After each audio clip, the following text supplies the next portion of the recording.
I mean, that's what you got to overcome. It don't matter what I think. This ain't me. It matters what the market's doing. I think your house is worth $1 million. But if I can't sell it for that, it does you and me no good. So we gotta price it based on what reality is. This is reality. Now, my question is, and then I start doing 125, and I start doing the commission, the prep termite, and I just do them a quick little sheet and say, and then I say, this is what it's gonna. If you'll take my advice, this is about what it'll sell for.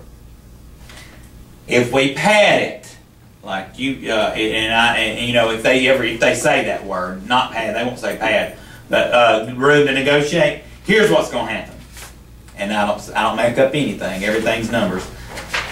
Average house sells for 6% below ask price. Average buyer asks for 3% toward closing costs. So let's go with your number and then do what happens. And I'll go to the 139.9. Funny. 139.9 times 139.9 minus commission minus 6% negotiating room minus 3% buyer's closing cost minus D prep termite ladder, all that, about $1,500. If we market it at your price at 139.9, I would expect that you will walk out of the closing table with 117.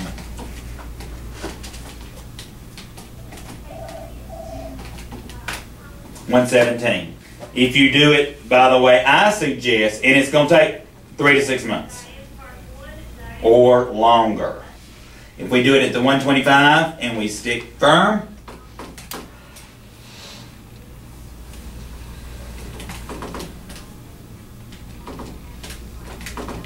we're going to walk out of the closing table with about 116. Did you include the 6% cushion in there too? No, you don't have to negotiate it if you price it right. That's the difference that you did it. Yep. This has 6% closing costs. This is full price. And if they want closing costs, they can add it to the top. But the thing is you more likely don't. I work with some foreclosure. I work with a couple of banks with their foreclosures. Had a house for $65,000 on the market. Got an offer. FHA loan, it needed repairs. I knew it wasn't going to go through, but the bank played anyway, and it didn't go through. In the meantime, I got an offer for $55,000 we couldn't take. By the time the first deal fell apart, the $55,000 guy was gone. But the bank went ahead and priced it at $55,000 because they knew that's where another buyer was going to be. I got an offer for $43,000 when it was at $55,000. The bank took 2 weeks to make up their mind. By the time they made up their mind and accepted the $43,000, missed $43,000 and moved on. So then they marked it down to $43,000. And for whatever reason, I quit getting it didn't show anymore. I don't know. It was just real weird. And so they marked it to $37,000, and I'm under contract for $43,000. Isn't that funny? Multiple offer situation. So pricing, oftentimes these banks actually sell them for more than they've got them listed for, because they get competition. You got to put it where the fish are, and if more than one fish is biting, they're going to fight. And one fish is going to be determined to get it. So, yeah, but more likely, if you price this at, it's up to you. It's your house. You determine pricing. I can only tell you about what's going to possibly going to happen. But if you price it at 125 at that beautiful price, it will more than likely sell within 1 to 2 months, and you will net approximately 116. And if you don't negotiate and we lose a buyer, big deal. We wouldn't have had him in the first place. If you do it at the 139.9, it's going to take 3 to 6 months at least, and you're probably going to walk out at 117.6 minus 3 to 6 mortgage payments toward interest. So, which is the right thing to do? And then you find their motivation. Really, strategic pricing is really brilliant. If I do say something. But you got to keep talking to them. Every time they're going to come up with something, say, oh yeah, but let me show you why. Oh yeah, but let me show you why. And really, we're looking out for their best interest, because I'm telling you, this is what would happen. And they're going to be mad at me by the time month 6 gets around. They don't like me anymore. After 3, they don't like us. So get it sold in 1 to 3, and then they love you and they tell all their friends. And you made them as much money as if they had pretended for 6 months. So we can't pretend anymore. It's a different world. You either got to sell it or you got to hold it.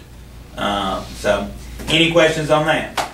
I typically have this with me, and I write it up. We've made a new clause in mine that we list it today, because then they're gonna go tell all their friends. I'm listing my house with Joey, and everybody gets all excited. So I actually have a clause in here that we're listing it today, but we're not taking photos until whatever day they tell me, and I go ahead and make that appointment to take the photos, to get all the work done that need to be done, and we get it going. But I've lost a few that I walked out of their house and say, well, y'all think about it, y'all talk about it, or y'all do all this work and call me when you're ready. List that thing, get it going, because that's your job. And then you have to stay on. I found that the houses aren't as nice if you go ahead and list it than if you don't list it and make them do it before you do, truly. So you have to overcome that obstacle. Questions? So do you just walk away if they say, well, you're going to give me 116, but I owe 143 or 120?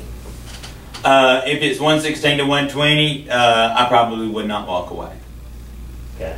If it's a 10 grand difference, would you walk away? At what point would you say, well, you know, the best advice I can give you is to just wait. Let's wait a few months. You're going to have, it's going to be on a case by case basis. Right. But you're going to look at it and determine. Now, it's sad, this is not what we're supposed to do, but if they insist and you feel like you can keep that relationship going and they won't be mad at you and talk bad about you behind your back, then listen anyway and hope for buyer calls. But that's not what that's not what we're there for. Right. We're there to service that seller or walk away. I mean, it's okay. If it ain't ever going to sell in the first place, you didn't have anything. Mm-hmm. So what you walking away from? Nothing.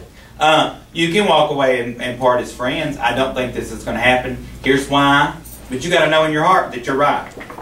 Here's why I don't think it's going to work. I wish you all the success in the world. I wish you would hold on tight. I'll stay in touch with you. Let's readdress it in 6 months, in 1 year, or however long. But I just don't. This isn't going to happen based on reality. Now, and if you owe way too much, then it's not time for you to move. So why were you wanting to move? Baby coming, I need a bigger house. You put the bassinet in the master bedroom for a year or two. You know, you got to find out why they're doing it. And I mean, if it's a why that's really important why, y'all just going to have to bring money to closing. That's all I'm telling you. Well, we can go ahead and start it at the 149, but in 1 month, we ain't getting no showings, we're going to go ahead and put it in this clause. It's going to 139 and 129. We're going to keep it going until we get it sold because you got to sell it. Do you write that in the contract? You can. I wouldn't negotiate it later on because they're not going to cooperate. They're not going to cooperate. And they may feel a little weird about you. I don't like doing it that way, personally. Right. They may feel weird about you because you're not going to try to sell it at 149. You're going to wait till it gets down to the 129. So right. you use your judgment. I don't like doing it that way, but I've heard it's, a way to do it. But one of the phrases I say, in general, if a house has been on the market for 1 month with no showings, it means the buyers are not buying your price. It ain't Joey is not buying your price. The buyers aren't buying your price. Mm-hmm. If a house has been on the market and had 5 showings and no offers, the buyers are not buying your price. They're making every other excuse, but it's your price is inevitably the main factor. Right. And so I just keep talking about price until I get them where I need them to be. And if they won't, it ain't my house. Remember, my job is marketing. Your job is condition and price. I'm only here to advise. That's your job. It ain't my house. But if it's your house and you want to sell it, we got to get it so that it will sell. If it's your house and you want my pretty red sign in the front yard, that's okay too. I'll do that for you. But you just got to be honest with them and let them know, and in a good way. Other questions? The 5 number is great. If it has not shown in 1 month at all, buyers aren't buying your price. If it's been on the market and it's had 5 showings and no offers, buyers aren't buying your price.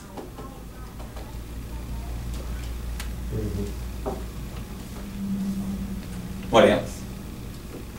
So I encourage you to go back and really think about who you are and what you do, and try to figure out ways that you can come up with a marketing presentation that will put you in the best light possible. Talk about what you're good at and promote the things that you're good at, promote the things that the Keller Williams are good at, and keep a library of success stories and stories in your mind at all times.